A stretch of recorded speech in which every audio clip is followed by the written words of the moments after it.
Nice attack. Embrace the flavor of life. The way I see it is you've got two choices. You can either keep pretending like nothing bad's ever gonna happen to you, and then when it does, you're saying, uh-oh, or you can get ahead of what's coming so that when it does, not if, you're ready for it. And you're sitting pretty, sipping on Mai Tais next to the pool, working on that Caribbean suntan, because you got it covered. So folks, it's time for you to learn the truth about money. It's time for you to take back control of your money so that you are ready for what's about to happen. By doing that, you're setting yourself up for absolute success. No matter what comes your way, you're ready for it. And that's what I want for you, and I want to help you with that. So go to chrisnoggle.com and sign up for the Wealth Webinar. We do them every Wednesday at 1 p.m., and you need to be there because it's time. For over 90 years, we've been crash testing our cars in the tireless pursuit of automotive safety. At Volvo, safety's been first since 1927. We've saved millions of lives with the invention of the three-point seatbelt in 1959. At Volvo, we've made driving safer for you and them. Visit safety.findlayvolvo.com to learn more. So they say if you give a man a gun, he'll rob a bank. But if you give a man a bank, he'll rob everybody. The good news for you is Private Money Club runs solely on peer-to-peer relationships, which means no banks allowed. So finally, there's a community for real estate entrepreneurs where it is truly a win-win solution. This community is a place where you can connect with other lenders and other borrowers, and the end result's massive growth for you. You get to build your real estate empire, and you get to do it solving other people's problems.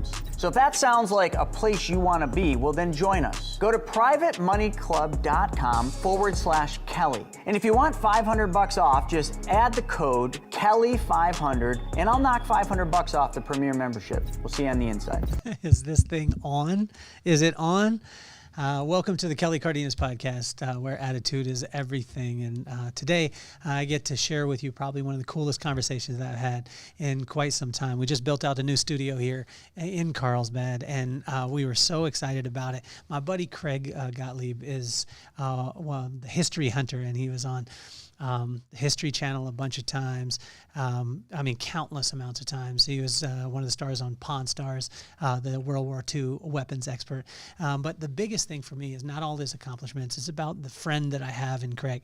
And we have a men's group every Tuesday here in Carlsbad at 7:30 to 8:30 a.m. And in the event that you ever have the opportunity to come and be with us here in Carlsbad, but not only that, it would be amazing. The invitation's open, but also to start or get in a men's group immediately as quickly as possible. Not only that, but a women's group too.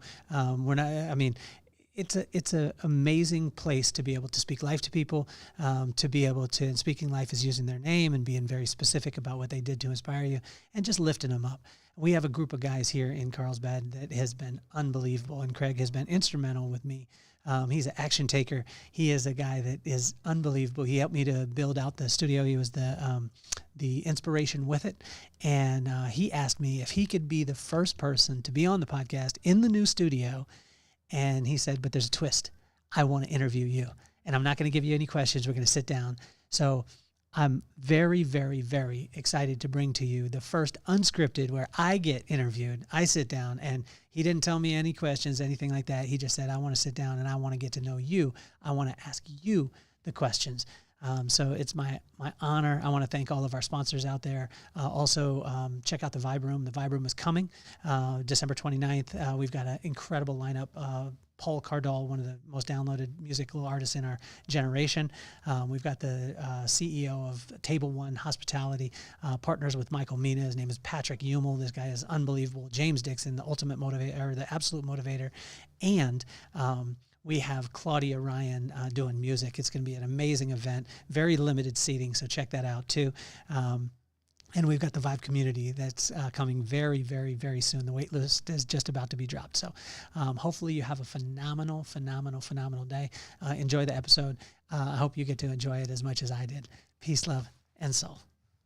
Do I look sexy? You look very sexy, but Thank I you. say that from the most like non-threatening way possible. I don't mind. Are you threatened by that? Not at all. Okay, good. And I want to tell you how patient you are, because Andrew and I have never been on TV.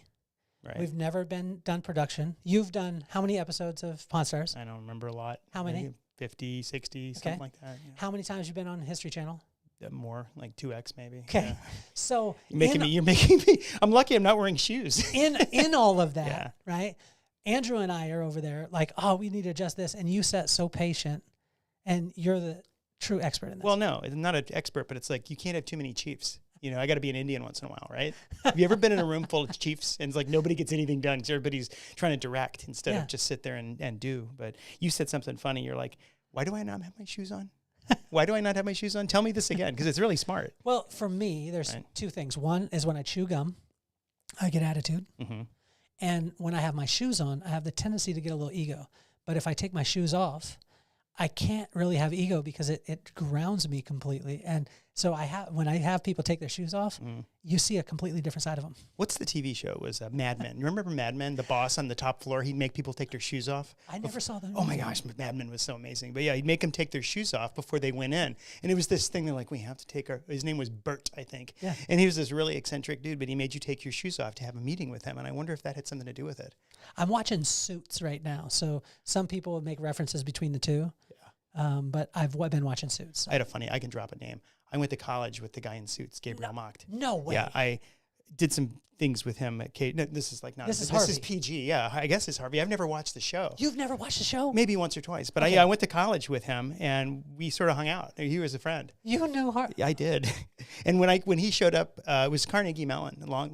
Before I went to where I ended up graduating from, he had like really long hair, like as long as yours, but straight long blonde hair. All the girls literally loved him. I mean, it was like there was someone who posted a sign saying, "I want this man," and they just put it up all over the campus. And everybody knew he was going to be a big deal because he was studying acting, and he's pretty attractive. Now that my wife knows, well, she'll know that you know Harvey. She's gonna. I mean, she might like you a bit more. I have not spoken to him since I was like 21. It doesn't matter. The fact that you do know him. Yeah. You That's know pretty what I mean? cool. And I can fudge all those things. Yeah. Because you guys hung out yesterday. What? Oh yeah, we did. Yeah. Totally. Well, when you say you guys, me and somebody hung out. It might not have been Harvey, but yeah. Okay, I got a question for you. Okay. I know you really well. You're like one of my better friends. We've only known each other a couple years, but what's with the dreadlocks? I mean, tell me the story of the dreadlocks, because you are not like from. Well, I'm going to say something. It sounds like racial, but you're not from Jamaica. You know what I mean? You're half Mexican, half not Mexican. Yeah, half white. But yeah, okay, white. I'm all white. I'm literally the whitest. Watch me dance. But no, tell me up the hair.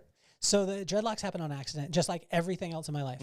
And this was the thing we were talking about in men's group this morning, where I said, like you spoke life to me, and you said, it's not going to be it's just going to happen.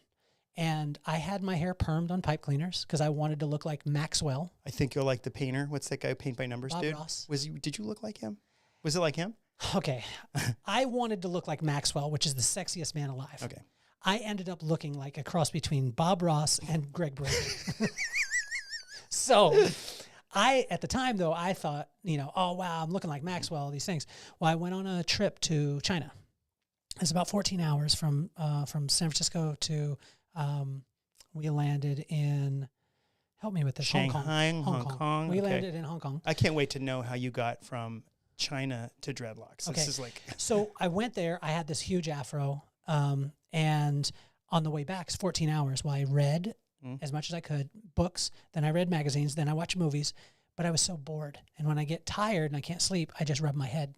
And I started rubbing my head, and it started knotting up in the back. And then I stopped myself. I was like, oh, man, most white guys with dreads only have like 4 of them. right. So I thought, there's no way I'm going to do that. And then I thought, if I'm going to do it, they got to stay skinny. They got to stay small. So I just kept rubbing my head, and it happened on accident. And that accident then became my brand later on. That's crazy. No, that's funny. I mean, if I tried to rub my head, I don't think many dreadlocks would come out. We're working on that. Well, though, no, from but what it's we were funny talking how about. my haircut derives from my past. Your haircut, in Yeah. a sense, also, and it's not, we call it a cut, but no, I've always wanted to ask you that, and I never really knew. I mean, Yeah. because your symbol is dreadlocks, your head is dreadlocks. I think if you cut your hair like mine, I might not recognize you. A You lot might- of people wouldn't. I mean, and Andrew is in the studio here. Actually, right behind him, if he looks, there's a shirt on a little box that is the beginning of my logo. And it was a shirt that my brother got from Jamaica, like you said, and while he was on his wedding honeymoon. And he had bought it. And at the time, I didn't have a job. I had just got fired from my job. And he gave me the shirt. It says Rasta Man. It's a little stick figure that has dreads on it. And that's where the logo derived from. That's funny. What I said earlier was not exactly that, but that was said. I don't think I can take credit for it. What I said was, in my life, the things that I've sort of done by accident are the most successful things that have ever happened to me. The things that I really try hard for are the things I've failed at. And it's sort of exactly the opposite of what you'd expect. So that's what I said. Someone else said that. I wish I could take credit for it, but that was what I was talking about this morning. No, but you did say this. And so to what I'm me. saying is, like, your hair was starting to happen by accident, and now it's a brand. Well, and Brand, is that a right word? I would say, yeah, Okay. it did. But that was, again, the thing. I never focused on brand, but then a guy asked me about branding, and I never thought about it. And then I actually broke it down for him, and I broke down all the components of it, but it wasn't, I didn't have this broken down and I followed the thing. I just looked back at what I had done, and then I was able to reverse engineer it. I remember when I was on Pawn Stars, I had this jacket that by like episode 3 I was wearing, because I remember Mark Patton he's the guy in the black hat and the beard. And I'm like, well, I need an image. So I got this jacket, and it's funny, if I don't put the jacket, when I was on all the time, if I didn't wear the jacket in public, no one recognized me. If I put the jacket on, everybody knew who I was. Here's my question for you. How would it feel for you? Not that you should or anything like that, but if you cut your hair off, I mean, close your mind and just think, if Kelly went into a barber and ended up looking like me, what would that be like? I went through it one time because I was very known for having an afro. Right. And I remember going into the shower one time, and I took a razor with me, just a straight razor, and I cut off all my hair in the shower. And when I did, God led me to do it. And he told me, I want you to cut it off. And I cut it off, and I was freaked out at first. And what he said, I am your identity. Your hair is not, but for a while, your hair has been your identity. When you walked into the place, people knew you from that. I want them to know you from my spirit. And so you're going to go through this time of not having any hair to understand that I'm the one that they need to focus on. And so when it's time, I'm okay. I got a weird shaped head though. So So do I. And my Literally kids, ridiculous. I've asked my daughter only knows me with dreads. So she thinks she thinks you're the weird one. My kids think you're the weird one. Well, your 'cause you son's have got the short same hair. haircut you have. So like, I don't know why everybody in your family doesn't He's have got a dreadlocks. he's got a cooler one. Yeah, he does. Your son's pretty cool. Okay, so if you cut your hair, it's almost like in my life, God is constantly breaking down idols. Whatever is an idol for me is what generally crumbles the most. Yeah. And I'm thinking, someday, if hair becomes your identity, God's going to make you cut it off, or you're going to, get into a gas explosion and it's going to burn off or something like that, Well, But I hope that doesn't no, I happen, hope it doesn't Craig. happen either. Literally, no. You know what just happened to me on my bike ride to pick up Maddox is I was riding my electric bike, and I only had two bars left, and I was on the way to get him. Well, it's a little bit of a way back, so I was trying to conserve as much energy as possible. And I was riding, and I was probably about 25 miles an hour, and I was just going pretty smooth, and I was like, this is pretty easy. I'm going up the hill. I dropped my power down to 2, and I realized how hard it was to pedal up that hill without the power assist. But I was so used to the power assist. And what God spoke to me in that moment, he said, that's how you are with me. A lot of times you get going so fast and you don't realize that it's me. But if I take my power away from you, you won't even be able to make it up this hill. You'll crumble.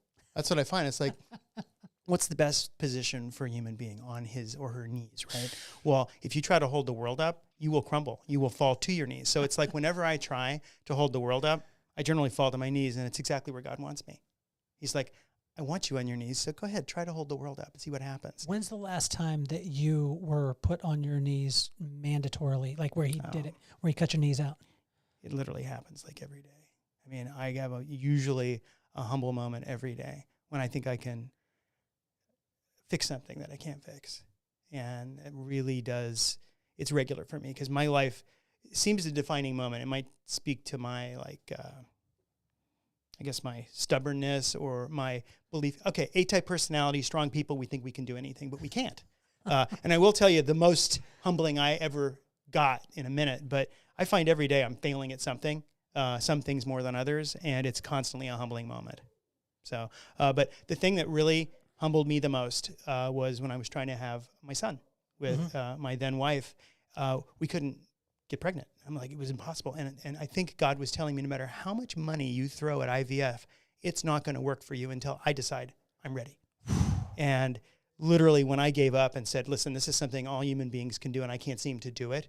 And no matter what I do, it's beyond my power. That's when Reese was conceived. How do you reconcile that, though? How do you, I mean, because you're a powerful guy, you're massively intelligent. We're sitting in the studio right now that, honestly, I said I had a concept, and you're an action taker. You just said to me, tell me when to go. And when I told you when to go, literally 5 hours later, I think, Heather was here.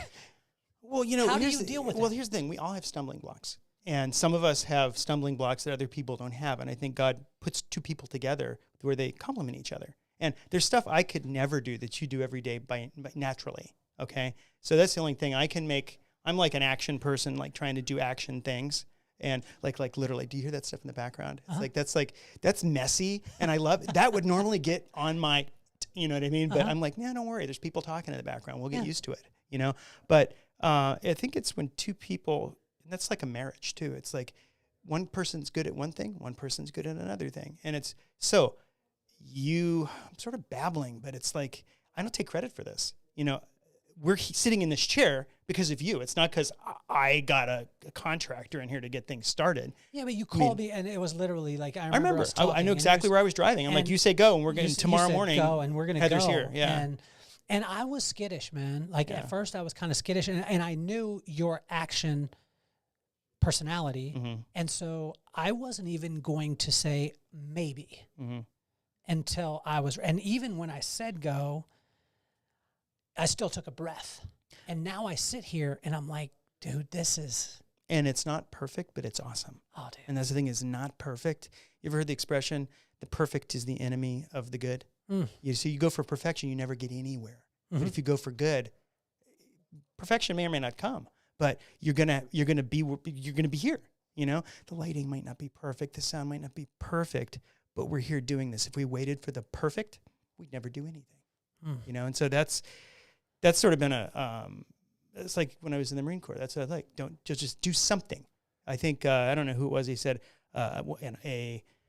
something done swiftly and good is better than the perfect thing never done at all. Yeah. So you know, that's it for me. Hey, you did something for me the other day. You cut my son's hair, and I another thing, as well as I know you, I didn't really get. I mean, you said I'm the guy who makes hair short. That's what you said you did. And I watched you do something completely different with a 12-year-old. And tell me about that. How did you get started cutting hair? Double wide mobile home in a bathroom is how, well, that was the iteration. The first iteration was trying to shave the dog.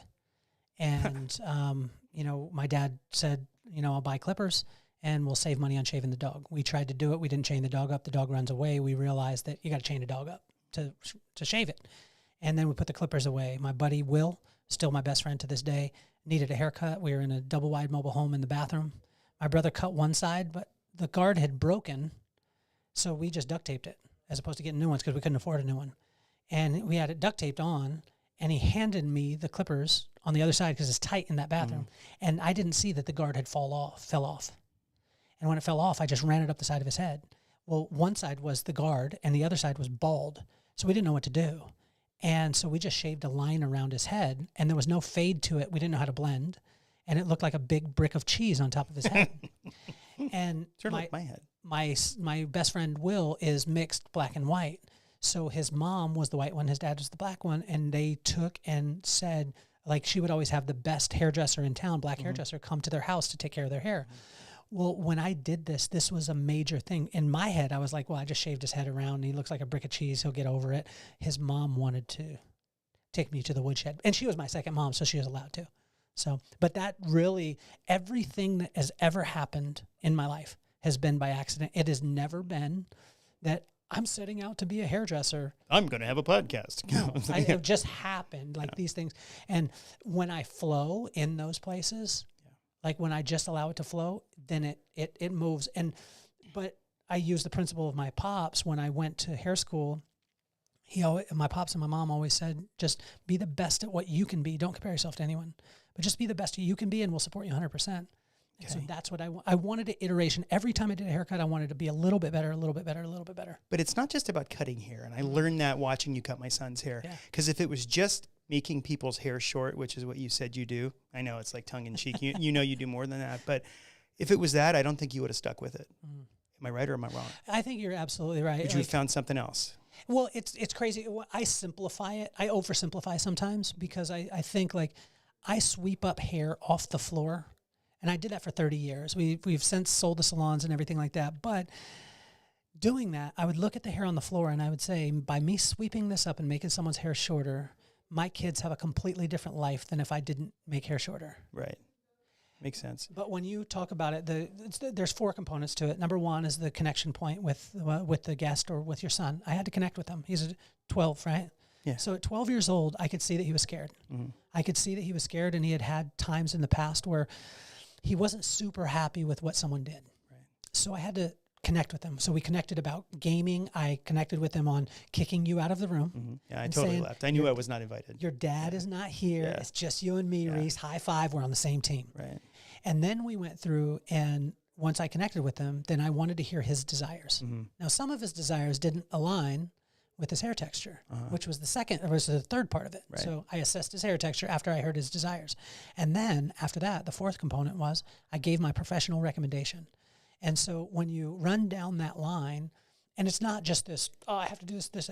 It's something that came natural because, and even through the time, there was times during the haircut that you didn't see that he physically got uncomfortable. And then I had to stop from cutting and start working on the heart. And then once I got the heart okay, then I was able to move back to the body.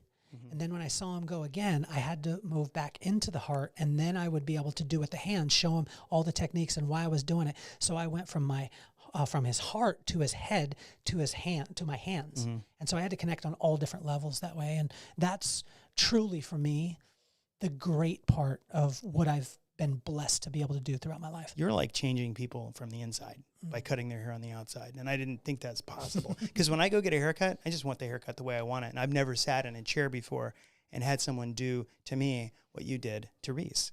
But I saw it, the brief moment I was allowed in the room. And it was incredible. And I think it's sort of like, it defines what you do. It's like when I saw the haircut and I saw what you were doing to him and I saw what he felt like when he left, it was like someone leaving our small group. It was like someone being blessed by you. And it wasn't because the haircut was awesome. It was awesome. No, that's expected from somebody, I think, who is a hairdresser. And instantly back to that, it's like going into it, not a lot of guys when they're kids want to say, I'm going to grow up and be a hairdresser, hair cutter, whatever. Imagine in the military. My dad was in the military for 14 years. That's like so counter, like everything. Everything. And especially at the time. It was 1993. Oh, yeah. And so at that time, there's really only, women become hairdressers and guys, but the stereotype. Yeah. And it was hard during that time, a little bit, but I had the support of my friends. My brother, I believe, protected me. They made fun of everything else except that. He never allowed people, and he's never told me to this day, but he's my hero. But I believe at some point he had a conversation with all of our friends, and he said, you can make fun of his big head, his funny looks, all those things, but you can't touch that one. And I believe he protected me, and I've been protected throughout my life because I've always been the baby. Interesting. Yeah. What gets you up in the morning? I say that. What gets you up in the morning? Obviously, because I got to take my kids to school, but you know what I mean. Yeah. What actually gets you out of bed? Well, it's 3 people, my wife, and my 2 kids. And that has become more solidified in the last couple of years. For years, I used to tell my brother all the time, I would be like, I'm changing the industry. I want to change the way that people look at the industry by the way that people act within the industry. And I wanted to change all these things. And my brother said, stop it. And I was like, what do you mean? He said, pardon my French, he said, the industry doesn't give a F about you. Yeah. He said, if you leave tomorrow, they'll never remember you. But those 3 people across the kitchen table from you will.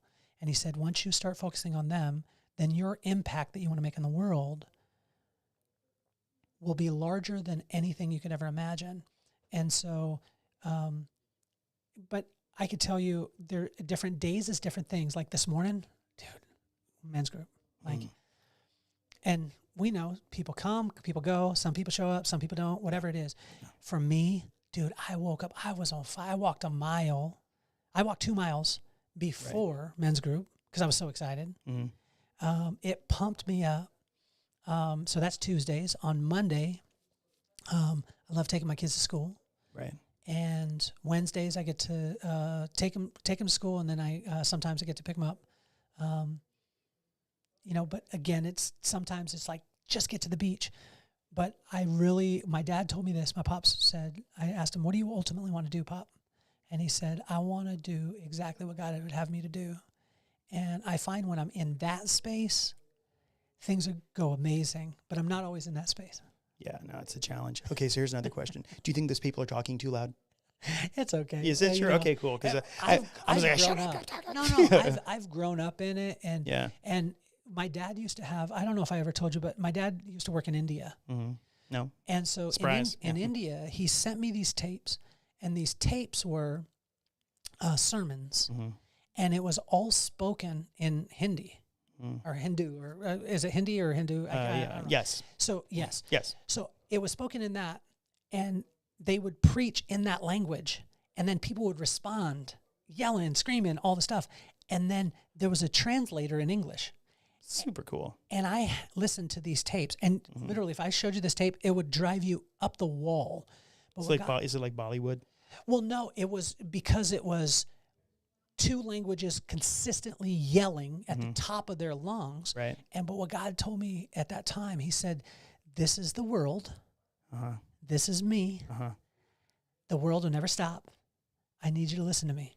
And so he worked that muscle in me. And for probably 1.5 years, I listened to those tapes probably 4 or 5 hours a day. Wow. And what it did was it created the muscle when I do hear background noise or anything like that.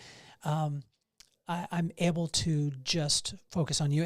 And there was times, being a hairdresser for 30 years, there was times in a salon where everything would be crazy, chaotic, a lot of stuff going on, and I only had to give my attention to you, and I had to make sure that I was locked into you. Okay, so you talk about India, my head, I got like ADD, so the noise bothers me, but I got to get over it. That's something I have to do. But do you know why cows sit in the middle of the road in India? This is a real reason. Well, you tell me. Well, no, it's really funny because first of all, they're not going to move the cows because they're sacred, but it's because there's no flies in traffic.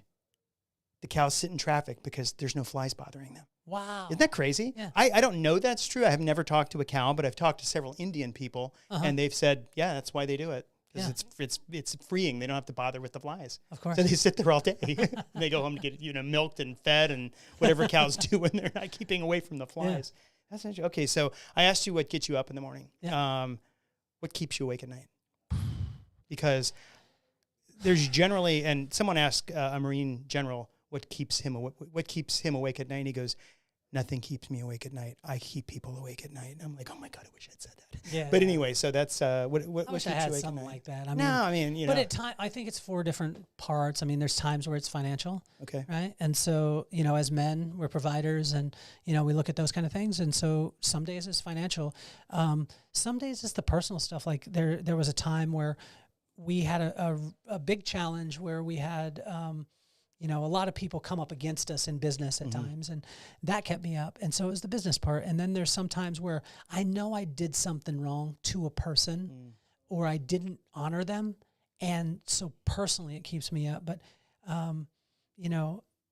those parts are, there's a song, it's called Joy Comes in the Morning. And I remember listening to that. My mom would always tell me, I would be struggling at night because night is scary. Like, it was always scary for me. I was always scared of the dark as a kid. And it was always scary, but she would always tell me, joy comes in the morning, son. So if you could just make it through this, if you could just make it through the night, rest, joy will come in the morning. And when that light shines, that's when it's time. And so that was a thing that I hold on to a ton. You know, a lot of the stuff we talk about, they sound like cliches, right? Yeah. And yet the cliches have a lot of power, because as you're talking, I met this guy, he works at Whole Foods. I forget his name, but every time I see him, he's got a smile on his face. Yeah. And we started talking, and he goes, you know, if you pray, why worry? And if you worry, why pray? Yeah. You know, and so this is a guy who sleeps well at night, and he lives that. Cliches can be super annoying at times. You know, someone says a cliche to you, you're like, shut up. It's like a leave bumper me sticker. alone. Yeah, it's a bumper sticker. Yeah. Thank you for blessing me with bumper sticker wisdom. But it's like true. You know what I said? It's like, it can either piss you off because you're upset or something, but it's true. If you pray, why worry? It's pointless. If you're worrying, why pray? You know, it's all, and so when you said a cliche, and I'm like, I believe it, what you said. Yeah. I don't remember what it was, but. Well, all the cliches for me, the cliches, unless they have a personal story to them, I can't get behind them. Yeah. And so the personal story of, like, literally my mama would say, like, you know, joy comes in the morning, son. And what I wanted to do, Craig, is I wanted to be like, whatever, Mom. Yeah. But now it's one of those things where I think my parents knew that they were checking out early. Mm. So I'm 48 now. My mom was 62 when she died. My dad was 68. My parents checked out early too. Right? Yeah. But I believe that my parents knew that they were leaving early. So they were dropping all these little gems for me, because they knew I was going to spend most of my life without them. Hmm. Wow. That's pretty heavy. Heavy and awesome, you know, that you get that. No, you know what keeps me up at night? What's that? I find that what keeps me up at night, I've sometimes had struggles with, call it not the truth. It's not like it's being authentic and being truthful to myself and others around me. Yeah. And not creating a narrative to just slightly change perceptions. And that's just it. If I can make things just a little bit better, you know, I'll do it. And it's not authentic, it's not honest, and it's not respectful to myself and to those around me. And it's a lesson I'm trying to learn. I'm still struggling with it. But the things I think that keep me up at night, sometimes the consequences of when I have not been truthful. You know, when I have, and it's not like, yes, I didn't gamble the money away at the casino. That's not what I'm talking about. It's when you narrate a reality to fit your own needs and to sort of make yourself feel better, you know, avoid consequences. And it's at night, now that I have faced that square on in the past couple of, even like, I say it's new for me. I'm still working on it, but that keeps me up. You know what's wild about how God works is, our producer, Andrew, best in the business. Yeah. You make he is actually awesome. He is. But no, I got to stop you. Every person who stands next to you is really, truly, you make them feel, just like when you're cutting hair, you make me feel like a rock star every time I'm next to you. Thank you. No, and so it's like you give that to me, and it's a gift. And you're calling things out that I think are objectively good about me, I guess. But you are so positive with that, you know, and it just makes me want to be around you. Thank you. Yeah. So go ahead. The cool thing is, though, Craig, is because I have such cool friends, and you know this, like I have really, really you cool do friends. have a lot of cool friends. Okay. So it enables me to literally tell the truth. Like the guy that I just introduced you to out here is a top personal trainer for professional, collegiate, and young athletes. But his professional, he doesn't talk about, because they're on such a level. When he finds out who you are in the media space, people freak out. Like literally, I just had a woman downstairs, and I told her, I said, you know, my buddy Craig, and she's like, oh, cool, Craig. And I said, did you ever watch Pawn Stars? And she's like, yes, it was one of my favorite shows. I said, the World War II weapons expert is going to be here. And she just flipped her lid.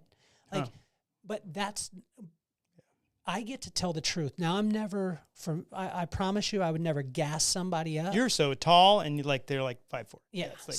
And I don't know what I was saying with the statement that you made.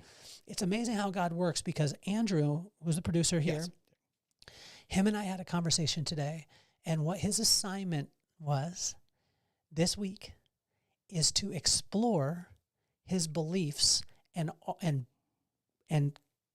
base them up against the truth of the Word of God. This is exactly what we talked about.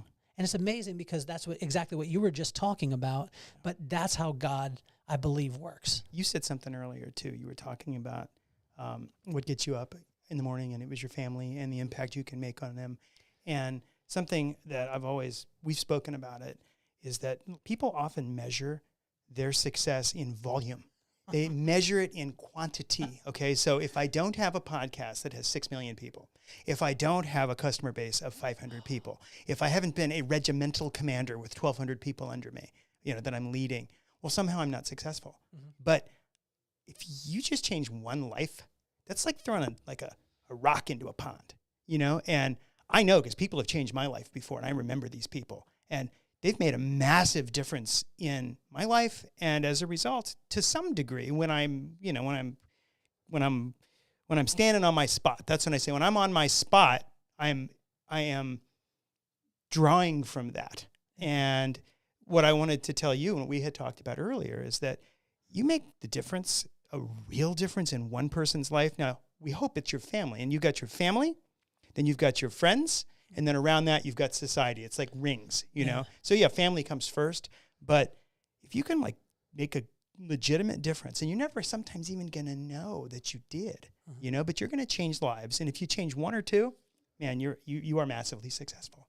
Well, I struggled with that a lot. And even when you said what wakes you up, honestly, sometimes, Craig, it's not anything earth shattering. Sometimes it's like, dude, I can't wait to ride my electric bike. Sometimes I'm like, I can't wait to take my dog on a walk because she forces me to walk around the block and I need to stay healthy. You know what I'm saying?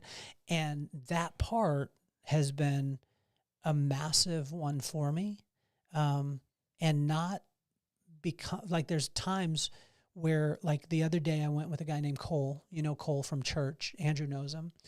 And I took him to a podcast studio. So we went to this podcast studio. It was on a podcast. It was amazing. We had so much fun. He connected with some people and it was great. Right. I'm on a high. Oh my gosh, the quantity thing. So I'm quantifying. Man, this is amazing, man. I'm going to reach millions. Yeah. I get a text. The text is from my friend. Well, I had a guy who, very reputable guy, one of the most famous bands of all time. He's a drummer for it. She's best friends with him. So she was going to get him on the podcast. I was like, man, this is going to go be crazy. She texted me back and she said, hey, his PR agent and checked your stats, and they're not in line with the type of brands that they align with. Oh, man. Yeah. So I come off this high, right. And I'm like, oh, yeah. And then I hear that, and at first I wanted to be like, well, man, I need to get my numbers up. You are a nobody. You are a nobody, and that's a lie. And that is a lie. And that went through, but what it did is what I realized was it's just not yet. It's not yet. God has a plan. He's got some things and this is something that you taught me, man. There's things that I want quantity-wise, downloads, listens, all these things. But until I'm ready and until God deems that I'm ready, he's not going to give it to me because I'd mess it up. That's probably one of the hardest things to deal with every day. Yeah, no, and put a pin in that because I want to go back to the lie. Because a lot, my wife says that we view things through a keyhole as human beings. We only see a very narrow view. Okay. But we really cannot possibly have the perspective as human beings to see truly what's really going on. Okay. And case in point, where we talk about quality, not quantity, I considered myself, and this is, not even going to go into why, a failure as a leader when I was a Marine officer. And for a number of reasons, the dumb crap that I did, and I can tell you 10 stories of how I demotivated people, and but what I didn't know was that some of the stuff I did, remember, by accident, changed massively people's life. And I was on Facebook, and a lot of my Marines from my first unit are still on Facebook, and some of them spent 3 years in the Marine Corps. But there's this one guy, his name's Mulford. Remember him? He was this PFC. and he got in some trouble, right? And I went to bat for him just because I was like, this is a good guy. He screwed up. I'm going to protect him. I'm going to make sure that he doesn't get the book thrown at him and that he has one more chance because he did something stupid. I don't know what it was. And I get this text from him. I haven't spoken to him in like 30 years, right? You know, and he comes back and he goes, because I said something off the cuff about how I was a dumbass. There you go. That's not profanity. That's the truth. And he comes on private messages me and goes, sir, you changed my life. He says, back when I was at PFC, you went to bat for me. I am now, I think he's either master sergeant or gunner. He did a full career in the Marine Corps, and he really changed the lives. It wasn't me. I just helped him out once. So I didn't have that perspective, and sometimes you never will. Sometimes you will leave this planet never, ever knowing the true impact of your actions, positive and negative. You know, I don't want to know about the negative ones because they exist, you know, because I can remember the other time. I remember I came down, I got so insecure one day. We were on an exercise at 29 Palms. And Corporal Thompson, he was this awesome, his name was Chakotah Thompson, and he probably can watch this podcast. And this is my chance to apologize to you. You know what Chakotah meant? It was good, meant warrior. I'm like, oh my God, you're so cool. And he was good at what he did. He was, you know, a forward observer. And, but I felt uncomfortable because I was a brand new second lieutenant and I didn't feel like I was running the show. And I took him, we were walking, and I said something to him. It crushed his spirit. You know, I said something he'd done wrong, and it wasn't, he did anything wrong. He just wasn't giving me a chance to shine. It's so selfish, so destructive. And I had another lieutenant come and said, you know, Corporal Warrior Thompson was like crying to me that you crushed his spirit, you know? And that was probably like a low point for me. And so I remember those things too. And so I'm going to forget the good. I'm not going to keyhole. I'm going to miss some of the good. I'm going to miss some of the bad. Point is, you never, ever know. So that's a really long way around when we were talking about what? I don't remember how we got there. Now, I asked you to put a pin in something. Mm-hmm. What was it? You said, crap, this is me. That's okay. Now, we'll come back to it. Yeah. Wait, you were talking about, what was the thing before I got off on my speech about keyhole vision?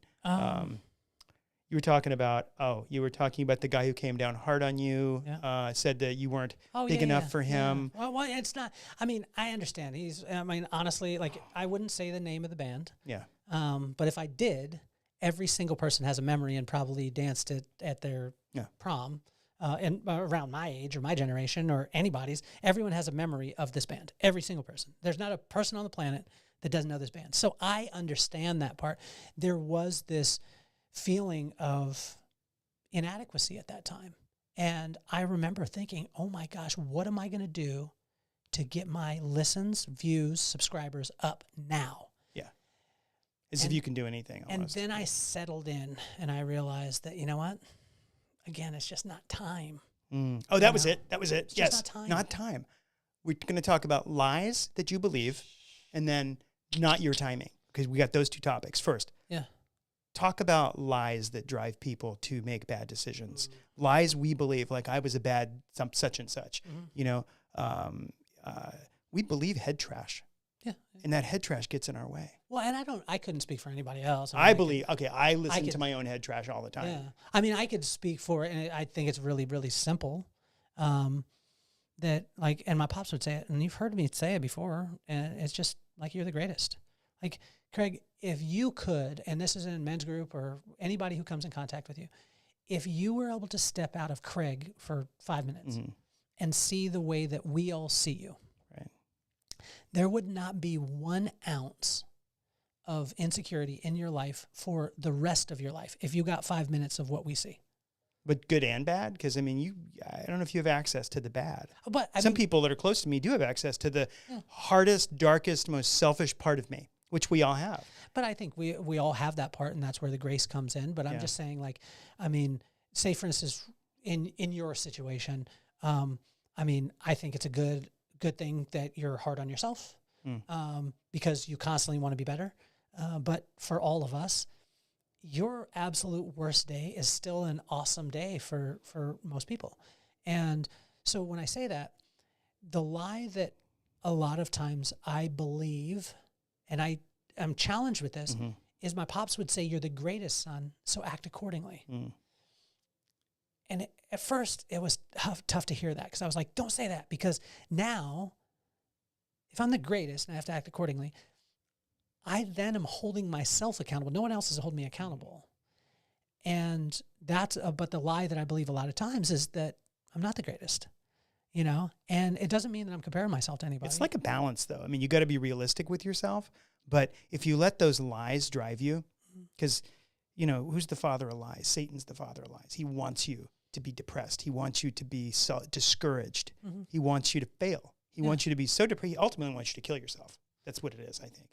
And I believe in God. I also believe there is a physical dark force. Yeah. And I just, for me, in my walk, I just don't really give them any space. You know, there's wisdom there. There really is wisdom there. And but that it could, some people call it rose-colored glasses. That part has just worked for me. I don't suggest it for anybody else. Some people have called it head in the sand, but like I joke and say that my brother's an attorney, right? And so he scratches the surface. He wants to know that it's true. So if you told him that Superman was outside and he went outside and he wasn't there, my brother would be like, "You're a liar." Right. And for me, if I went out, I would be like, "He left." And so it's one of those things where I don't suggest this. It's just, it's what's worked for me at those times, because there has been so much trauma.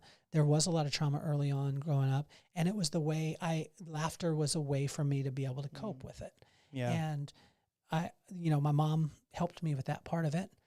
And I've got to a point where, like, even today, I was so frustrated, Craig, and I was going to call you because I know your son knows PS4 and, you know, all these things. We could not sign out of the PlayStation account on my son's PS4. Don't get me started. And dude, I almost smashed the control. This is right before we came over to do this. And I sat and I was like, and I wanted to show my son a lesson. You got to do all this stuff. And then I was like, dude, it's PlayStation 4, bro. Yeah, right. Like, right. And that's when I'm believing the lie that, and I'm not saying I'm the greatest in the world. I'm the greatest at being me. That's what I was designed to be. And if I don't get that guy from the band, it wasn't my time. Yeah. If my business fails, I was supposed to be doing something else. If I lose my job, maybe I should be doing something else. Do you learn a lot from your kids? I learned so much from my son. If I just opened my eyes and shut up. The other day, he lost his crap over something so dumb. And I wasn't hard on him. I'm like, dude, it's just, what was it? Oh, it's just a Lego set, man. You can fix the tree that fell over him. But he was like super upset. And I went out, came back, and there's this honest moment where he goes, Dad, I'm sorry. He says, I lost my shit. That's what he said. And I'm like, I was like so proud of him that he wasn't just like, normally you get a kid to say you're sorry. He's like, I'm sorry. So can I have what I want? It was just an authentic, I'm sorry. And when you get those glimpses of a child doing that, I get a feeling of what God feels. And I don't know what even that means when he sees us do something that he can be proud of, where he just gets joy. Yeah. You know, when he sees you do something right or generous or patient or kind, it just brings joy to his heart. So I don't know.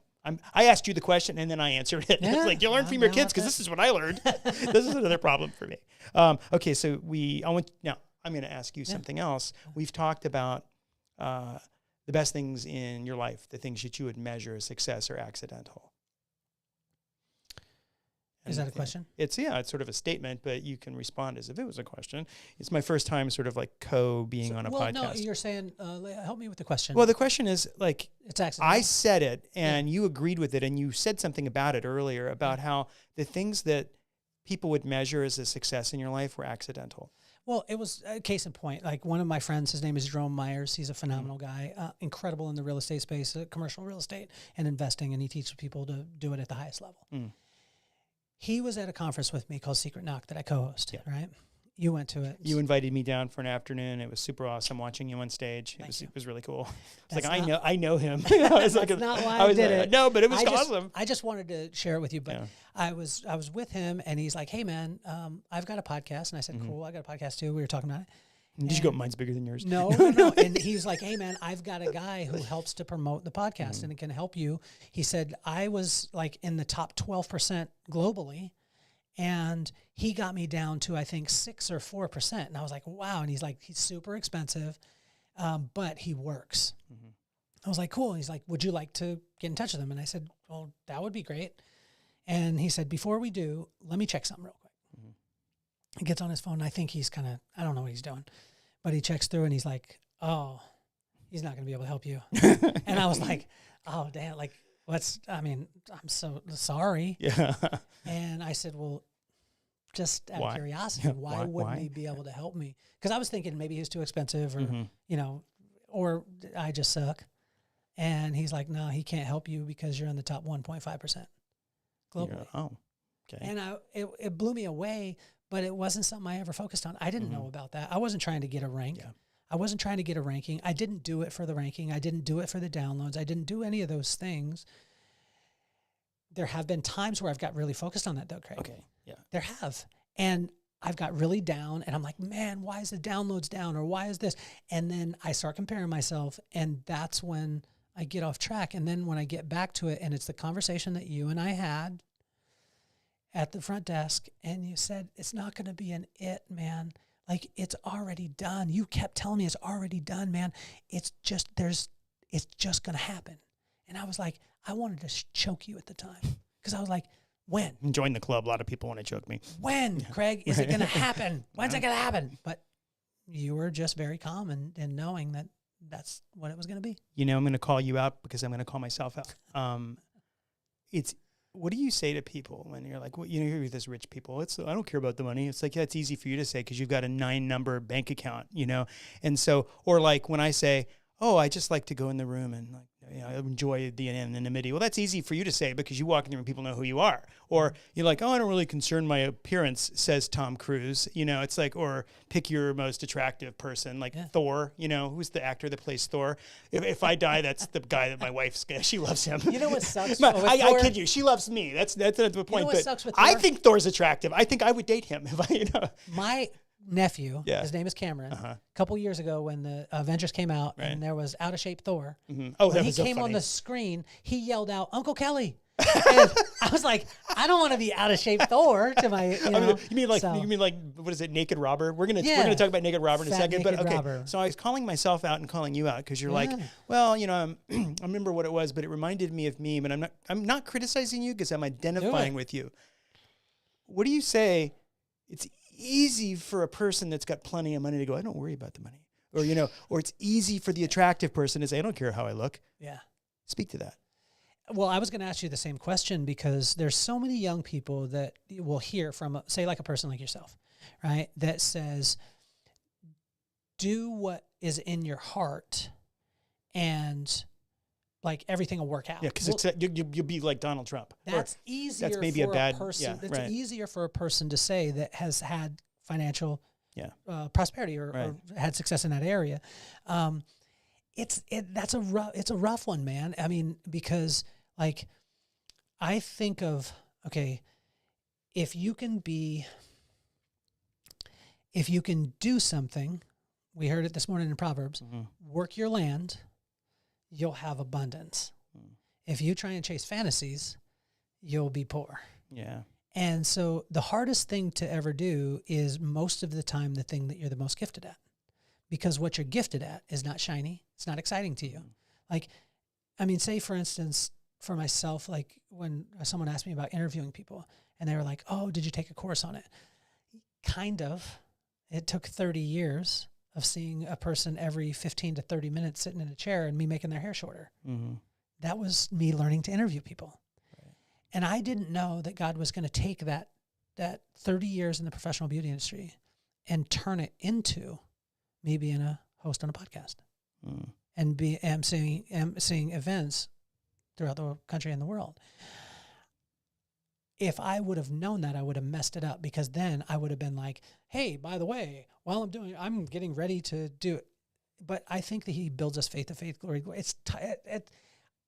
How do you do it? Because it's easy for you to say, just focus on your family. Just do this. When you're not a 23-year-old kid just that is building. Build computers in your garage. Bill Gates. You know. And it's a great question. I don't know because it's a question that I've always had where do you hear many 21-year-olds that are in the struggle, that are in the grind, that are doing this stuff saying, well, none of this stuff really matters? Well, there are things that matter at that time, depending on the timing that you're working through on. You know, this is going to sound sort of, I don't have a lot of contact with like younger people. My stepson, he's, you know, in his 20s. So I do sort of, but I don't go real deep with them. I'd like to. Where I contact young people, I don't know, I'm a part-time sergeant with law enforcement. And my specialty is prisoner transport. I run a prisoner transport unit for the reserves. And I take a lot of prisoners to jail. And so I get a lot of alone time with some 20-somethings that are like at their darkest moment. And I think this is going to be an answer to the question. But the other day, I had this guy, he was completely whacked out. In fact, he was wearing a paper suit because he peed himself. And so he's literally a mess. But I could tell he was super smart. I mean, I could, and I talk to these people because it's my chance. They can't not talk to me. I mean, they can not talk to me, but they can't get away from me because they're a captive audience, right? And I just started talking to him, and I wasn't supposed to work that night. I was supposed to have my tooth pulled. Because it was day before Thanksgiving, I didn't get my tooth pulled, so I got to work that evening. And it's like midnight, and we're in jail, and he's wearing his paper suit. You know, you can see he's like, leaves nothing to the imagination. And he was telling me his story, and I was listening to him, and he had his life super rough. And I told him, I said, you know what? And I'm honest. This is going to suck for a while. And he's getting ready to be extradited to Texas on a weapons charge. That he got stopped stealing a pack of cigarettes, but he had a warrant. He's going back to Texas. Now, you might ask yourself, weapons charge in Texas? Like, what, did he have a bazooka? I mean, like, nothing's illegal in Texas. This is my joke, but we said that. But I said, you can change your life today. I said, and I'm honest with you. I said, this is going to suck. You're going back to Texas. You know that. I said, this is a low point in your life, but it's up to you what you do with it. I said, and he goes, do you think it's going to work out? And I said, that's it. Yeah, it's going to work out. Just focus on, no. I said, you know what? I said, I can work out. You have the potential to make it work out. Okay. If you're on drugs, you can make the decision. Tonight's the night you're going to quit. I said, it's going to be hard, but you can do it. Will you do it? That's up to you, because he wanted me to tell him, yeah, it's going to work out, but I'm not going to say that. So I think honesty and integrity, again, it's something I'm still struggling to learn. I'm 52 and I'm going through it in a counseling / coaching program right now. And it's hard to put on that new set of clothing, to really just take time and be authentic. Because when he asked me the question, do you think it's going to work out? And I'm like, I don't know. You know what I mean? It's not what he wanted to hear, but it was the truth. Yeah. Well, I mean, there's... Does that speak to what you asked? It's like... It does. Or did I just tangent? No. It definitely did. And say my pop, right? Yeah. And I was always talking about my pop, but, for good reason, I think. My pop taught me a super valuable lesson in encouragement. And you saw this happen in men's group this morning. You saw Darren's whole demeanor change when he was encouraged, which tells me that he's not encouraged that much. Yeah. You get physically uncomfortable when I encourage you. I do. It tells me that you weren't encouraged that much. You're actually spot on. Okay. And so I've never met a person that couldn't be encouraged out of their situation. Now, this is hard because there's the Simon Cowell in me that's like, I need to break this stuff down for you. You know what I mean? You can't Tough sing love. And you need to get out. Yeah, I'm Old Testament on you. My dad was an encourager, but my mom didn't believe in tough love. And here was the thing. And I'm not saying it's right. I'm just saying this is what she helped me to see is she always allowed God to be the disciplinarian.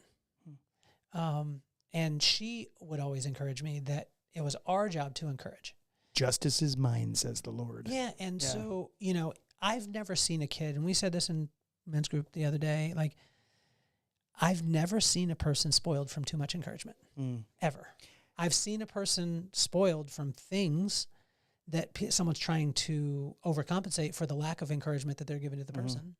But I've never seen that. Like, I believe, this is my belief, it's not, but I believe I can encourage you into whatever I see the potential in you to do. Yeah, and I don't think your parents were ever the kind that would say, you can do anything you set your mind to, because that's a lie, isn't it? There's certain things you can't do. There's a caveat to that. Okay. Because I've heard that before. Yeah, And there's, there's a caveat pick that apart. to it. It's that just because you could do it doesn't make it your purpose. But there's some things you can't do. And so that's course. all. If you know. I can't be a rhinoceros. Well, you also probably can't be president. You know, it's logically possible that you could be the president. Yeah. I mean, you know, look at some of the people who've become president.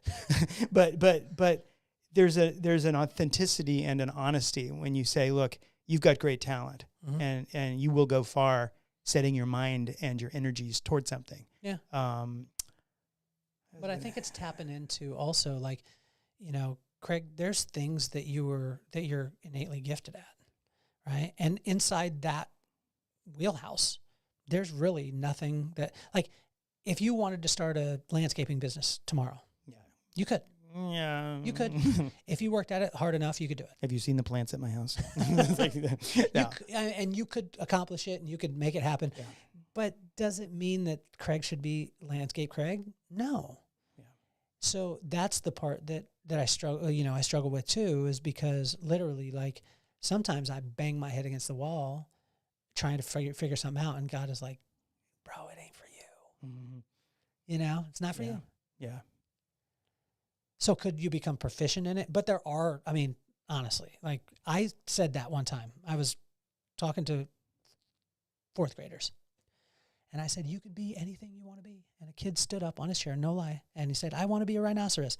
And I was dumbfounded. Like, what do I say? What are you going to say to that? I just told him he could be anything. Hello, thank you, honest person. But you're absolutely correct in that assessment.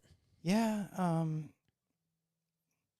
You know, life is, when I say life is awesome, if you pay attention, there's so much of my life I have not paid attention.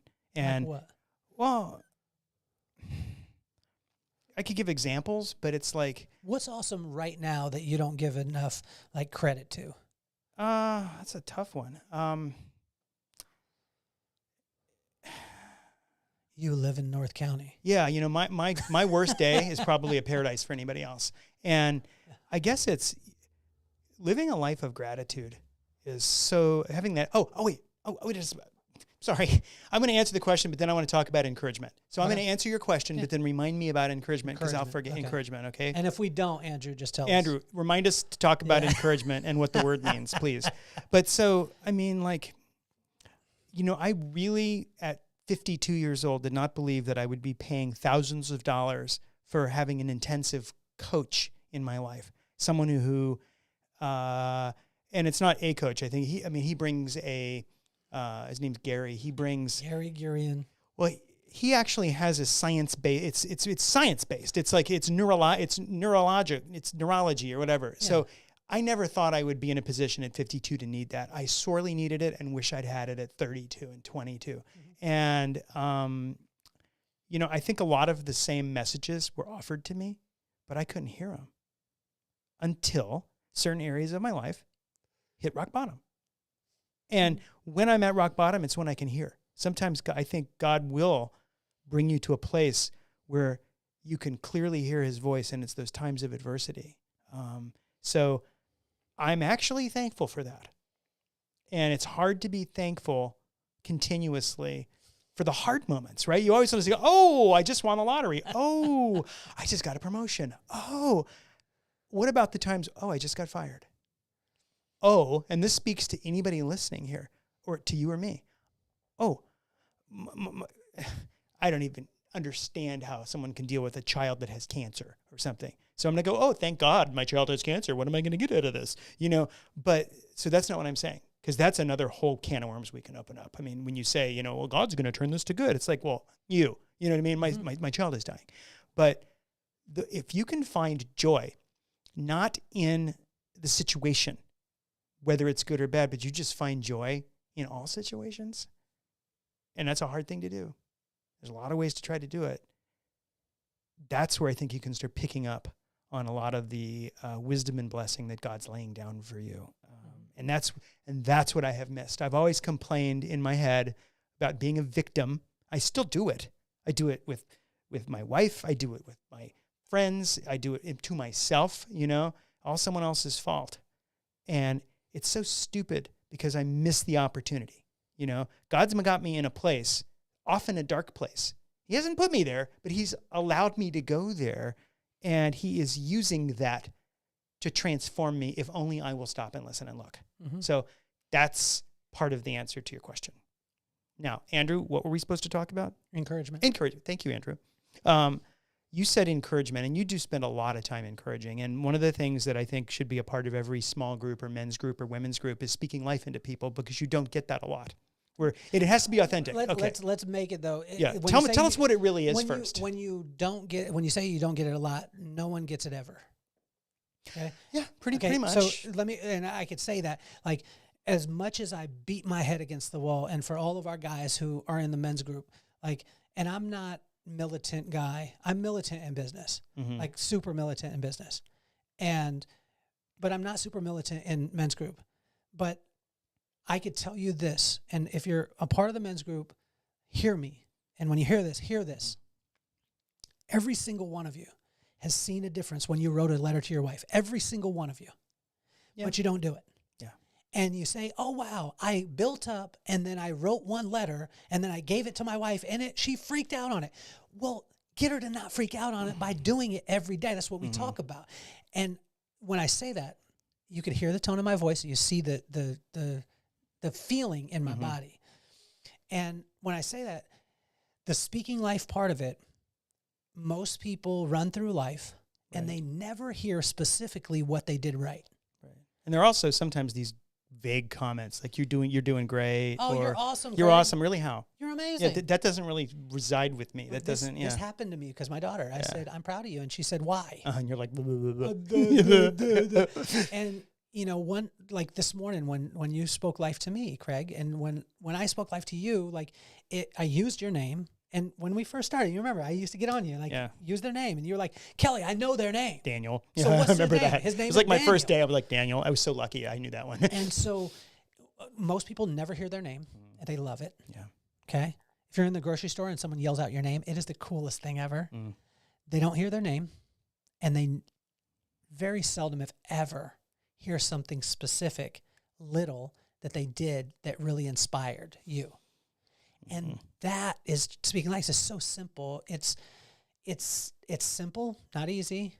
But because you want to be critical. I spend so much of my life trying to be critical of people. And I coach kids. And it sucks. Well, I coach kids, and when I coach the kids, I can tell how they're raised. Okay? How so? The reason why is because I have them speak life. Every team that I've ever coached, I have them speak life to each other before practice and after practice. That's cool. Saying what they saw in the last game that they did great and what they did at the end of practice, what they did in practice. Almost every kid, and these kids would range from like second grade up to sixth grade, every time the kid would start off by saying, Jimmy, you used to not be able to catch the ball ever, but today you did good. I know exactly what his parents are saying to him. What? Jimmy, you always get D's and F's, but I'm proud of you today, kid, for getting an A. That kid did not hear being proud of him. No, that was discouraging. All it was the bad part. And so, but if we can, for me, and I believe this, my parents encouraged me, and that encouragement, watch this, Craig, caused me to look at my own inconsistencies and then correct them. And I became my own police officer. We're back, thank you, Andrew, to encouragement, because think about the word. What is courage? I mean, permission to try. That's what it's like it's the motivation to do something, to rise to the occasion. Okay. And sometimes that's why I have smart friends. Yeah, I try to have smart friends too. Smarter in different areas, but courage is what people do stuff you don't expect them to do. Yeah. The person who had courage, they ran in front of, they took a bullet for somebody. Absolutely. They did something that was hard and right. Yeah. Okay. So when you speak words that encourage, you are helping them, giving them a foundation to be better. If you discourage, you are taking away their motivation, or their motivation's not the right word. But you're just robbing them. I mean, you're pulling the stool out from under them, so they're not going to do anything great. And so when you say encourage, it's helping somebody do what they can do anyway, just putting them on a firm foundation. where they're not operating out of their own head trash, and they're working from a truth. Because you're not going to speak a lie with encouraging and say you're a very tall person when they're not.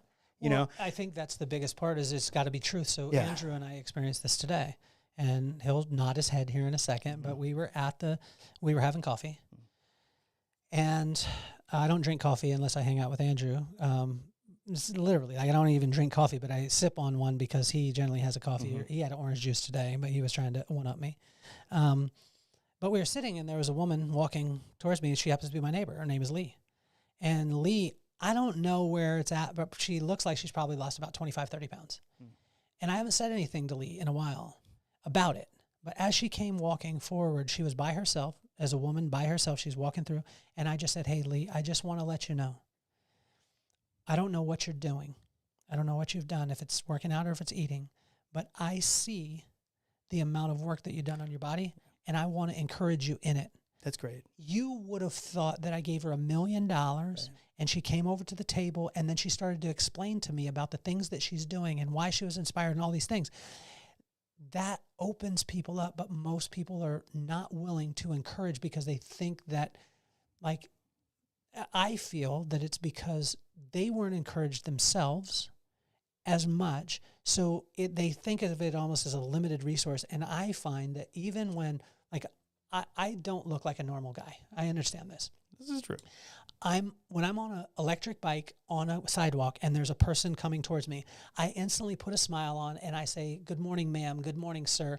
And it changes the vibe of that person instantly, as opposed to them being like, this weirdo is on a bike on the sidewalk. Right. It changes things. Yeah. And I think that if you can create encouragement, whether it be through a smile or whatever it is, but it has to be, like, it has to truly come from your heart. It can't come from technique. Yeah, and like you said something. You say so many smart things. I forgot what it was, but it was about encouragement. Well, keep talking and I'll think of it. But I think specifically try it. Like, I know what I was going to say. Go. Words, and it's I'm not. I wish I remembered the verse, but and maybe Andrew can look it up. It's like the paraphrase is: words do two things; they either build up or they destroy. There's no middle ground. You either speak. The power of words has the power of life or death. They're not neutral, or very rarely they're neutral. What color is the wall? It's black. You know, that's not what I'm talking about. And so you have to be very deliberate with what you say. And when you talked about your neighbor, I have a niece that like lost a ton of weight. I mean, she lost a ton of weight, and she's on Facebook, and she's posting pictures, and everybody's like, oh, you look great. Oh, I'm blah, blah, blah. You know what I wrote? I said, Leah, I am so proud of you for what you did. You look great, but I don't really care. I said, what you did was extraordinary. I couldn't do it.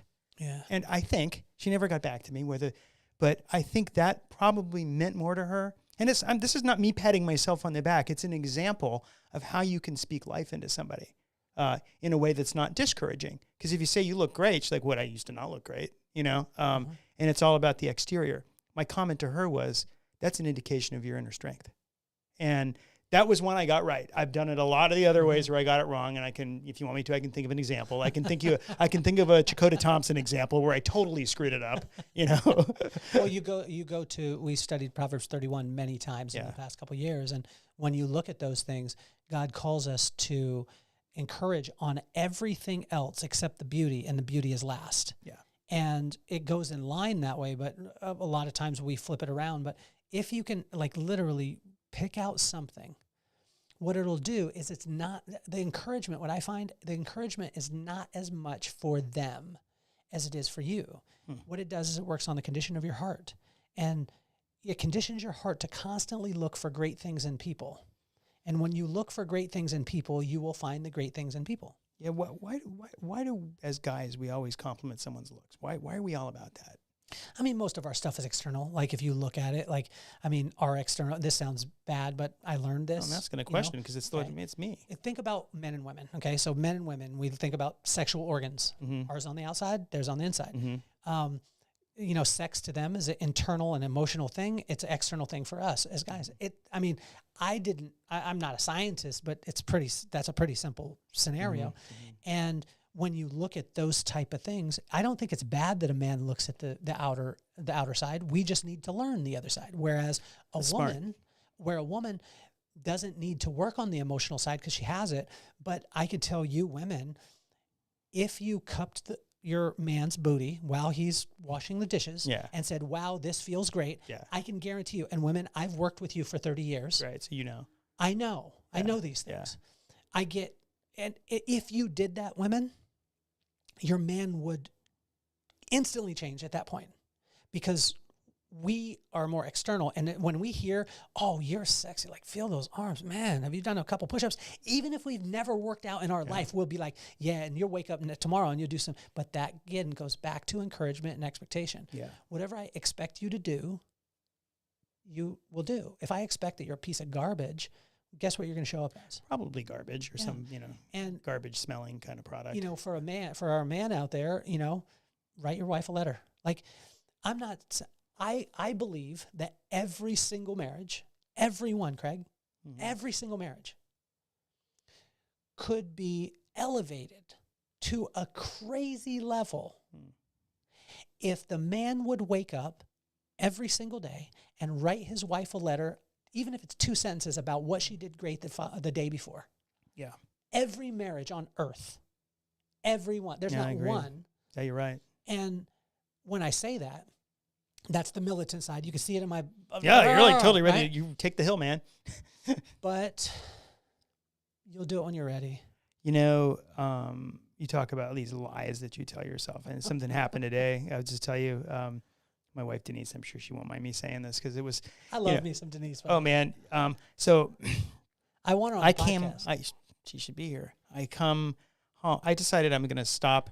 And I'm thinking about some of this is really... And this is my authenticity. Some of this was for me. I admit there's this part of this, what I did was for me because I wanted, and so I got to be honest with that. But enough of it, I stopped at Vaughn's on the way home from small group because I was running late and I knew I was going to be gone this evening. And again, I have to admit, if asked, part of it was just so I'd be like, not a get out of jail. She's not keeping me in jail.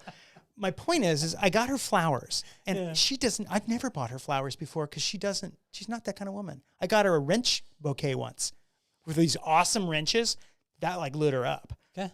But I was like, and I didn't stop in to get flowers. I stopped in to get the salmon that I make really well because she likes it. I like it. It's healthy. We're going to make it and eat it for lunch.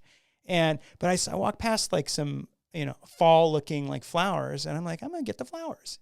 And I know she didn't like them. I brought them home. And she was like shocked. You know what I mean? And it's really,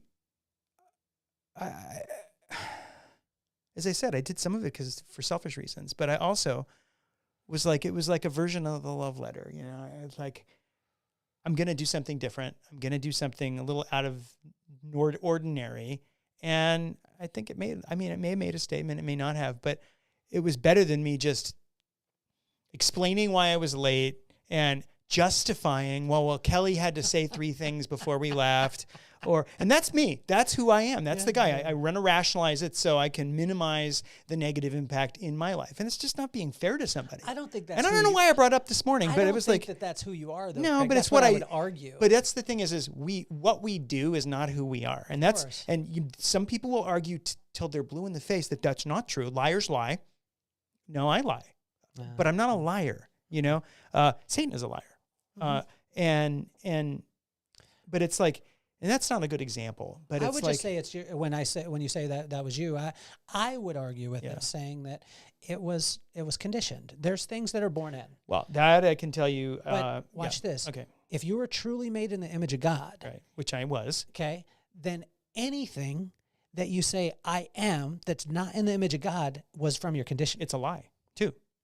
Well, that's the work I'm doing with Gary. And again, it's like I'm not the Yoda master at all about this. So when I talk about it, I sound like I got all my crap in one bag, Another word for that when we're not on a podcast. Well, I think it's good because you, and you've never done this, you always come from a sense of I've never felt judgment from you. You have great wisdom, but you give the wisdom, letting people know that you're going through that thing, so it never comes off as judgment. Well, it does some. And you're often harshest to the people closest to you and you love. So I can tell you that yes, that's true in my circle of friends. it isn't always true. And this is not me being hard on myself, but this is me, the people I value the most, I'm hardest on. And you're like, dude, I don't even recognize. If you saw sometimes the way I spoke, man who thinks words build up and destroy, which they do, the way I would speak to my son or speak to my wife, you'd go, I don't even recognize you, Craig. But you wouldn't say that with disgust. You'd smile and say, Craig, that's not you. Well, you know, and also, that type of rebuke would be encouraging to me, you know? Well, but you got to understand also too,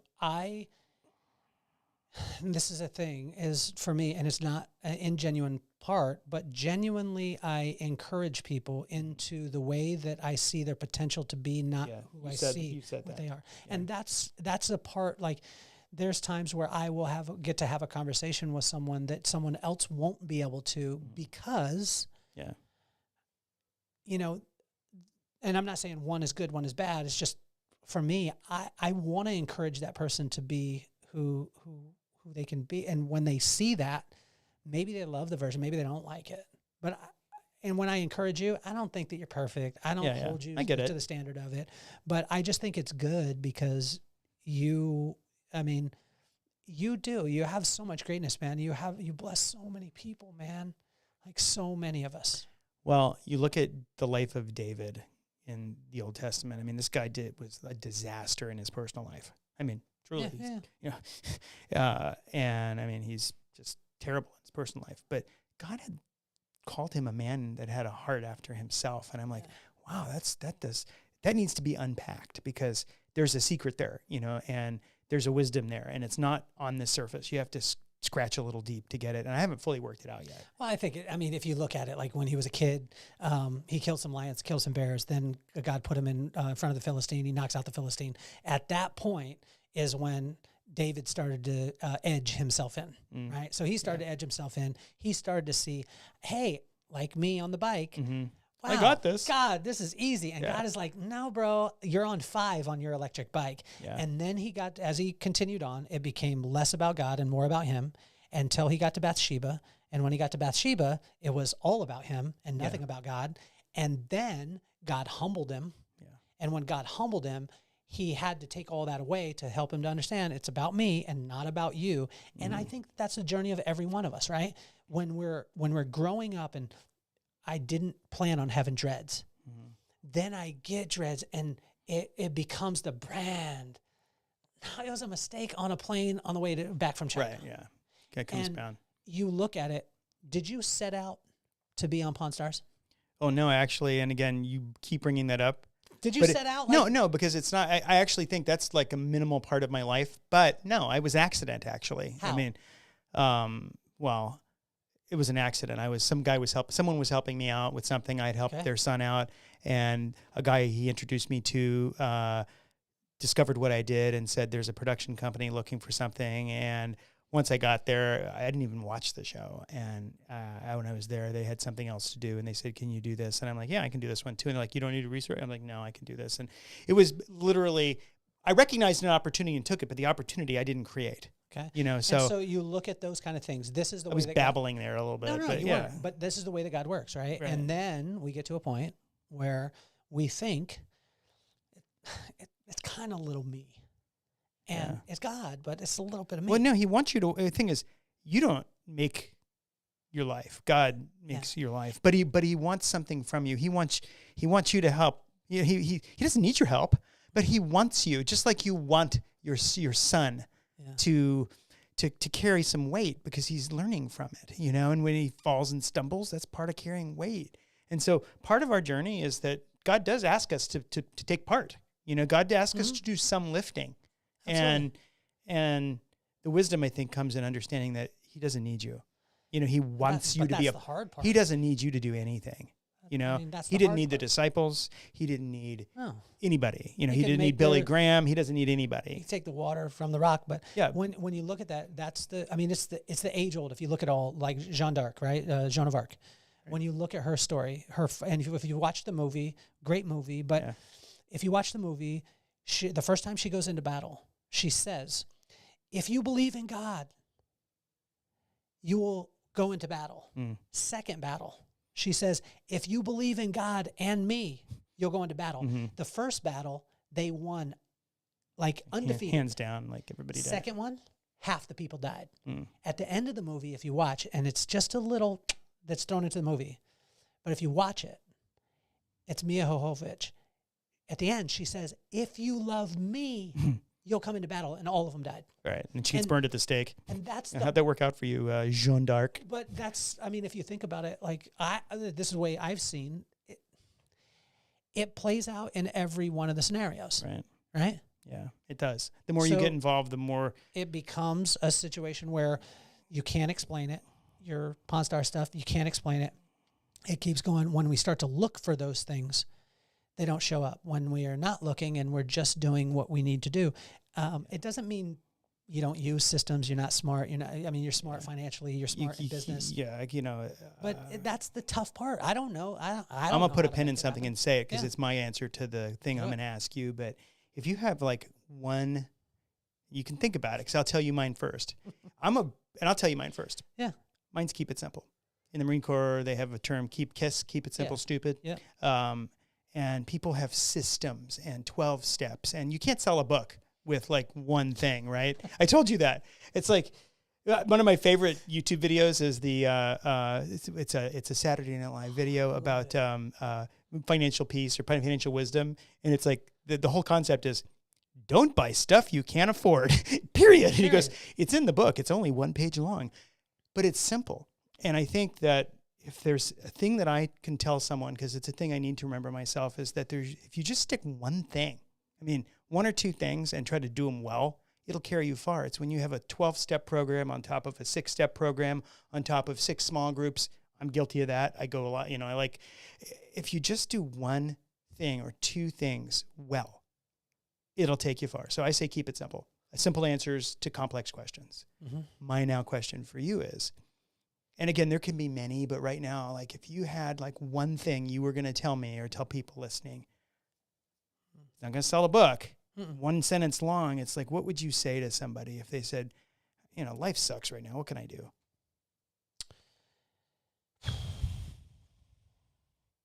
It would just be what my pop said, like a broken record, and I'd be mad at him the whole time when he would say it. Seek ye first the kingdom of God and his righteousness, and all else will be added on. Amen, brother. That's it. Amen. No, that's it. That's it. That's super simple. Yeah. Put God first. What did I say that time in the podcast? And it wasn't mine. Love God first. Love God first. Love others best. Yes. And that's not me. That's Jason Graves from Daybreak, and he probably took it from someone else. Yeah, of course he did. But you know what? It's great wisdom.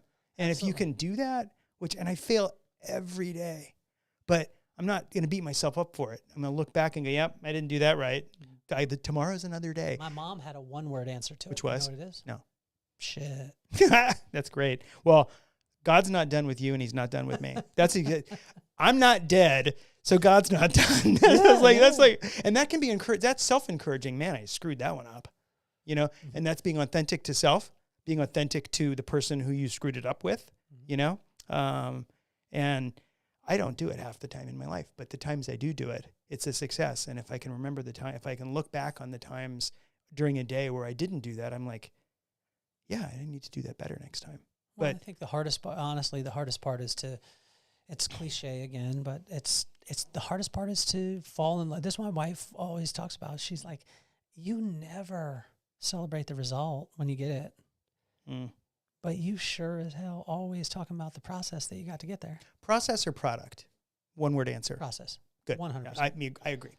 Sometimes product is important. Although I struggle with it because it's like, say with the podcast, right? So I start off with the podcast. The first episode didn't even had a mic in front of me, but it wasn't plugged in. Mm-hmm. I just wanted to look. Yeah.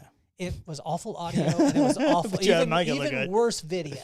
Yeah. And fake it till you make it. No, and I started producing, and I got inspired by Ed Sheeran. And Ed Sheeran, he actually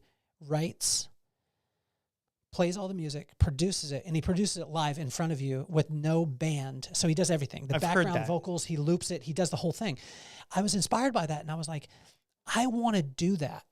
And I've never said this to people who watch the podcast, but I actually switch all of the camera angles while I'm having the conversation. So when that camera angle gets switched, or the guests get switched, or I switch to a different graphic or whatever it is, I'm doing it on the fly while it's happening. Yeah. And so I was inspired by him, and I found that I love figuring out, like today, we've got switching between cameras, which we're lucky to have Andrew here. Of course. But all of those cameras are virtual cameras. Yeah. There's only one camera in here, and we've got 3 camera angles. That's pretty cool. Those are things that I like, the iterations. Yeah. And God is, I believe he's iterating me. Like, I feel like I'm an iPhone 1, and then he's going to drop the 2, and it's going to have a few bug fixes, and then it's going to be, I can't go from 1 to 15. It would freak me out. Yeah, I you would can't. like to. Well, God does take people like that sometimes. Like he turned Saul into Paul, but he had a very specific purpose for it. You know, it doesn't usually happen that way. So it's fair to say what you say is true. That's where I get frustrated, though, because I want to go from 0 to 100 to 10 million in a day. And you miss the process. I always do it. And as much as I say I want to be in the process, I'm a human being, Craig. I literally, God will give me a vision. He told me 5.5, 6 years ago, he said, it'll be a small theater. Then it'll be House of Blues, which will be 3,000 to 5,000.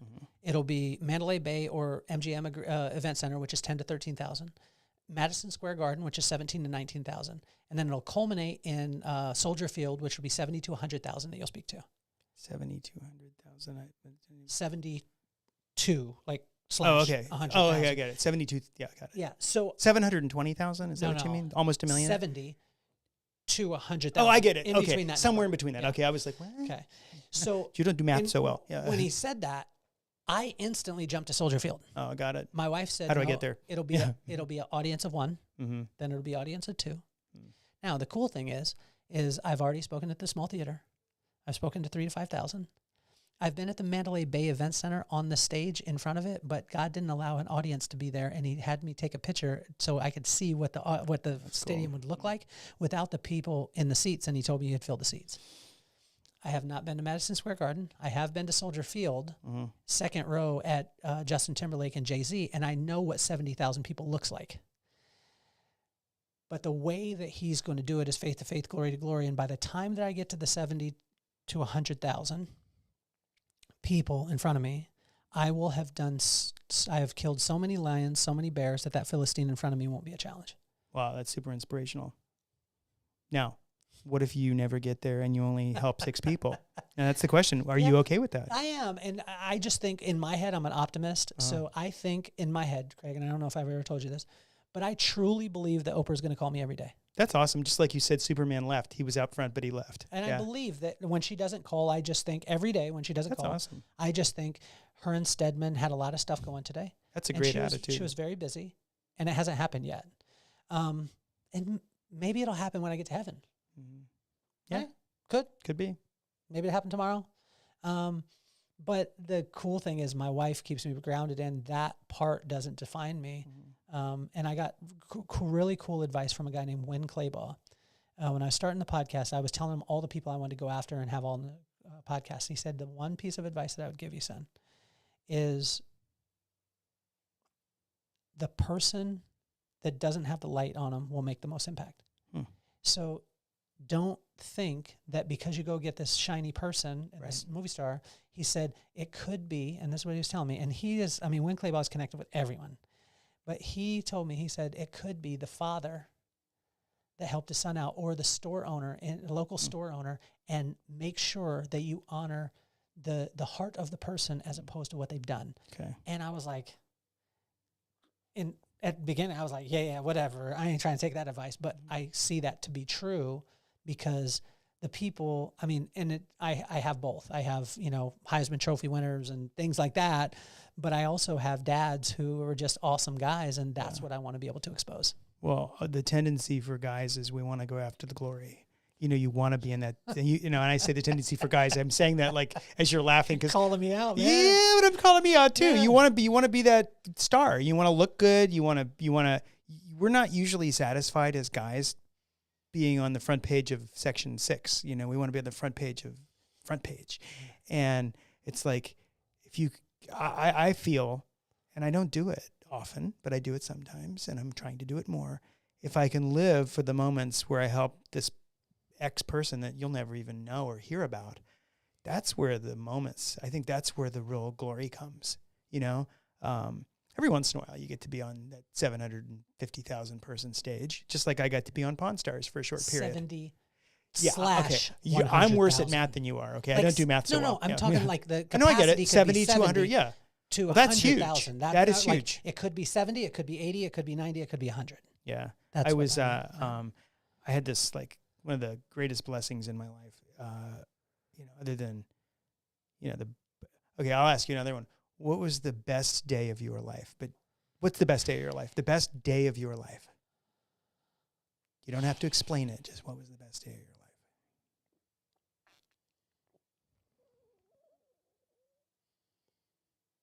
I don't know. Yeah. I can't, I mean,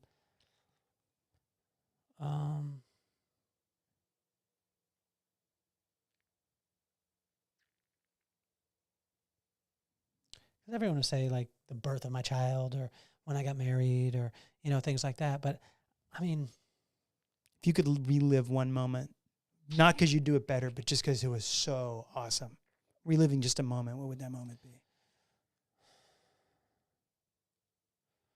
my dad, right, like a couple days before he passed away, he could barely even speak. He was in like a rehab center. Could barely move. He was in the bed. And I walked in and I saw him and I hadn't seen my dad like that. And it was hard. And I walked in and I just burst into tears and I fell on my knees at his bed. And I could see that he was like, "What, son?" Because he was used to himself that way. And he wasn't there for long, and I fell and he looked at me and he said, "Don't worry, son. I'll always be with you." Oh, that's wonderful. That's great. You have that moment. You still have it. Yeah, you don't have to relive that because you can just remember it. That's fantastic. But then there's little things like going to Baked Bear in Pacific Beach right after we go to Brandy Melville with my daughter who's 14 who asked her dad to go. Like those kind of things. Riding my electric bike to pick up my son today and him riding on the back and us having a conversation while he's holding on to me in 6th grade at 12 and he still allows me to pick him up on an electric bike when most kids would be like, "You're a nerd, Dad." Yeah, I'm too cool for school. You know That's I mean? what they think. So Yeah. those kind of things. And then even this morning this afternoon when we were walking up here and I see my wife and I'm like, I'm really attracted to my wife. Like my wife is smoking hot, number one. Not as hot as my wife. Of course. Yeah, but, of course. Yeah. but she's smoking hot. She's amazing. Of course she is. I didn't And I mean just that. like to hang out with her and I love to see her doing her craft. And so that part I want to be able to relive. And, you know, I've learned through with both my parents, you know, checking out, that probably my favorite moment on Thursday is going to be when I land in Las Vegas and I get to hang out with all my buddies from 4th grade. That's awesome. You know, and we hang out and we snap on each other and, you know, I'm going to feel really insecure because they're going to be like, "Oh, your head is flat, you're blah, blah, blah." And then I'm going to be like soaking it up because I don't know, like for me, it's not to get morbid, but I don't know how, like based off of my family history, you know, I'm 48, my dad was 68. My mom was 62. 62 is only 14 years away from where I am right now. Remember the song? That's wild. Remember the song? It's later than you think. That is like, if I can like tell anybody that, I tell myself that. And it really adjusts your attitude. Mm-hmm. It's later than you think. Yeah. That's like it, you know, and I tell you, that's how I'm going to end it. It's later than you think. Seize the day. Period. That's all I got, man. You good there, Andrew? Oh yeah, I'm chilling. Awesome. Yeah, that was awesome. That's yeah, dude. It's a pleasure to hang out with you, Kelly. It's like every minute I spend with you is a good minute. And even if we have like the bad minute, it's still a good minute. You know? Well, I really want to speak the life to you, man, that like your actionable attitude and the way that you go about things, that's a huge blessing. Just the way that, like the little drummer boy, right? It was his gift. He couldn't bring money, he couldn't do his stuff, But he could drum. Yeah. And you bring that action to life, but in a non-intrusive way.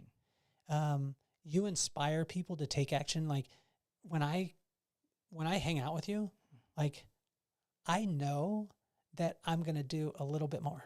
I'm going to, when I knew you were coming to see the walls, I was like, dude, I came here at one night we got done with the production with my daughter. I came back here at 12:30 at night and worked until probably 2 a.m. because I knew you were going to see it the next day. It's so cool to sit here. I mean, it's like this is the inaugural voyage of this room, and I think great things are going to happen here. I think great things are going to happen for people, for listeners, for you, and I'm super encouraged to see what happens. I don't know what's going to happen. Again, I do not know what's going to happen, and neither do you. Yeah. So, it's to be continued, man. It's awesome. It. Perfect. Peace.